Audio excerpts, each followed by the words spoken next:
Baik, Assalamualaikum warahmatullahi wabarakatuh.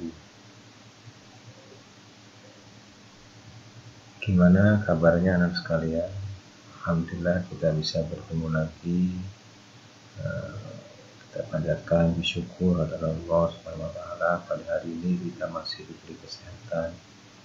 Shalawat beserta salam kita limpah curahkan untuk Nabi besar Muhammad SAW, keluarganya, para sahabatnya, dan untuk kita semua. Semoga kita mendapatkan syafaat di akhir zaman. Amin ya rabbal. Sebelum kita mulai belajar, kita sama-sama berdoa terlebih dahulu. Rabbi zidni ilman warzuqni fahman. Raditu billahi rabba wa bil islami dina wa bi Muhammadin nabiyyin rasulullah. Baik anak-anak sekalian, pada kesempatan hari ini kita akan membahas mengenai lanjutan dari materi yang 2 minggu kemarin berturut-turut, yaitu yang pertama mengenai pengertian, tujuan, dan bahasan mengenai reproduksi pada manusia, dimulai dari pembelahan sel, ada pembelahan mitosis, ada pembelahan meiosis, ada oogenesis, ada spermatogenesis. Kemudian pada pertemuan keduanya kita lanjutkan kemarin dengan membahas mengenai struktur alat reproduksi pada manusia, baik pria maupun wanita, dan juga menjelaskan peranan serta fungsi masing-masing struktur tersebut atau bagian-bagian tersebut. Dan hari ini Bapak ingin mengingatkan kembali bahwa pada sistem reproduksi wanita terdapat sebuah proses di mana bagi seorang wanita tentu saja sudah ada yang mengalami yang namanya istilahnya disebut dengan menstruasi.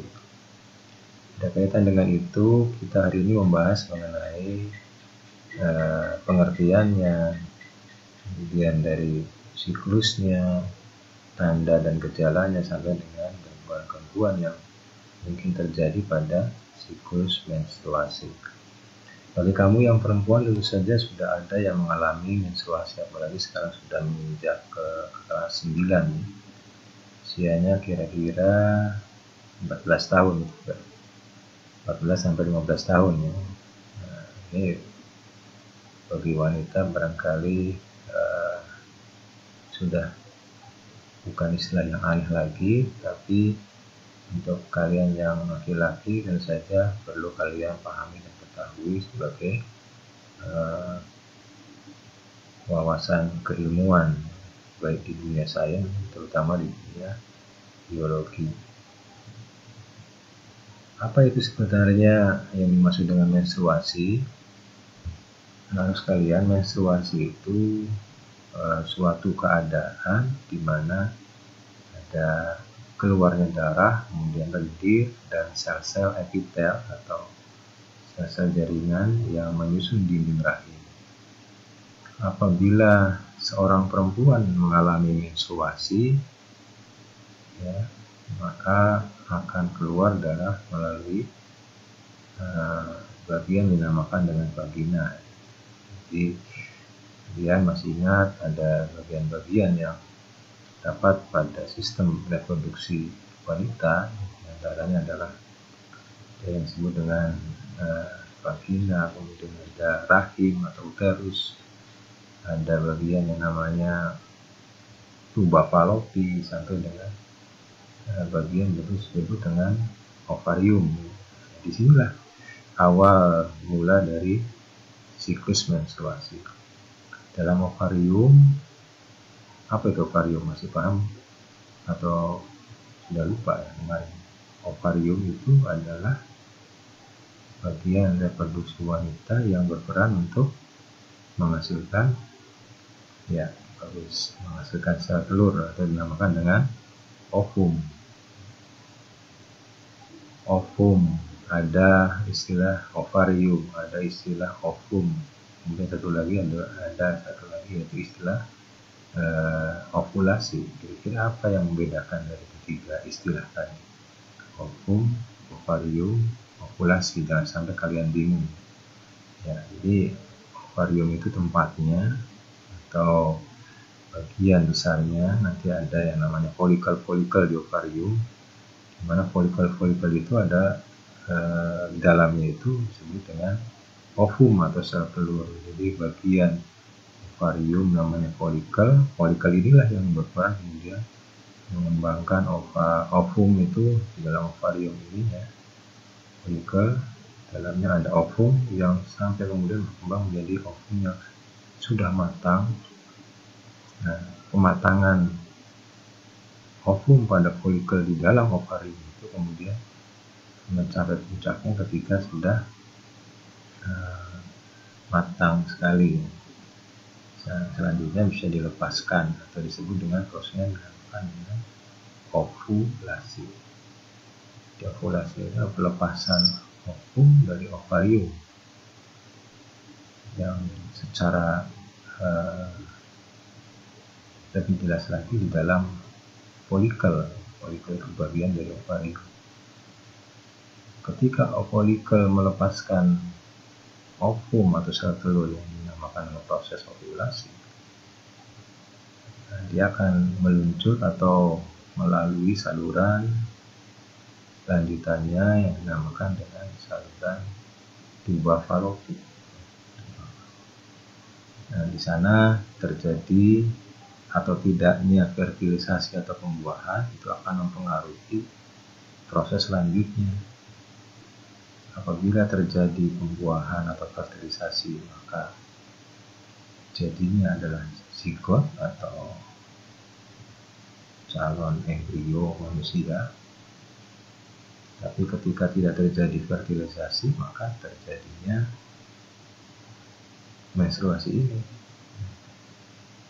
Jadi awal dari siklus menstruasi terjadinya adalah di bagian fase ovulasi anak-anak. Ini fase-fasenya. Jadi fase yang pertama dinamakan dengan fase menstrual atau desquamasi. Desquamasi itu adalah suatu rangkaian perubahan siklus yang terjadi pada endometrium. Jadi fase-fase pada siklus menstruasi itu kalau di total berlangsungnya secara normal itu adalah selama 28 hari. Tapi akan ada wanita juga yang perempuan yang mengalami siklus menstruasinya lebih pendek atau lebih panjang. Kalau lebih pendek bahkan bisa sampai dengan 18 hari. Ada juga yang mengalami siklus menstruasi panjang, yaitu akan berlangsung sampai dengan 40 hari. Nah, kalau kita gambarkan keadaan di dalam fase menstrual tadi, bahwasanya pada hari pertama sampai hari kelima pada tahapan ini uterus menebal semua kecuali bagian terdalam endometrium itu sendiri. Nah, pada hari pertama ada hormon yang berperan gitu, keadaan baru saja meningkat, yaitu hormon follicle stimulus hormone atau FSH. Ya, FSH ini salah satu hormon yang diantara 4 hormon yang berpengaruh pada proses menstruasi. Keempat hormon itu yang pertama adalah FSH atau follicle stimulus hormone, kemudian hormon yang kedua adalah hormon estrogen, yang ketiga hormon LH atau luteinizing hormone LH, ya hormon LH maaf, dan yang keempat adalah hormon progesteron yang berperan pada proses keluarnya sebelum keluarnya darah sebagai protein. Ada yang namanya hormon progesteron berperan pada proses penebalan inti rahim. yang di dalam itu ada proses menebalnya lapisan-lapisan darah pada endometrium atau dinding rahim. Kita kembali ke proses yang pertama, yaitu proses hari pertama sampai hari kelima, di mana FSH baru saja meningkat dan produksi estrogen dimulai. Coba kita lihat bagian ini 1 sampai 5, namanya fase menstrual, hari pertama sampai hari kelima dari 28 hari. Yang kedua adalah fase proliferatif, yaitu dari hari kelima sampai hari ke-14. Kemudian disusul dengan fase secretory atau secretory phase, ya, antara 14 sampai 28 hari. Nah, kalau kita lihat dari fase yang kedua, yaitu fase proliferatif, kita lihat di sini harinya dari hari ke-6 sampai hari ke-14, di mana kadar estrogen meningkat, kemudian lapisan baru yang tebal, kelenjarnya membesar, dan arteri spiralisnya meningkat jumlahnya. Ini merangsang penebalan dinding rahim meningkat. Kita lihat hari ke-6 sampai hari ke-14. Kemudian yang ketiga adalah fase secretory. Nah, disinilah peran dari progesteron. Hormon progesteron yang dihasilkan oleh corpus luteum bekerja pada endometrium sehingga menyebabkan penebalan dinding rahim. Apa tujuan dari perubahan-perubahan ini? Tentu saja pada perubahan itu kemudian bila kadar progesteron turun, maka akan menyebabkan sel-sel itu mati karena tidak ada asupan kedua, di mana sel-sel endometrium menolak kedua. Nah, ketika sel-sel itu mati, maka kemudian arteri pada spiralis berkontraksi, ya, pada satu saat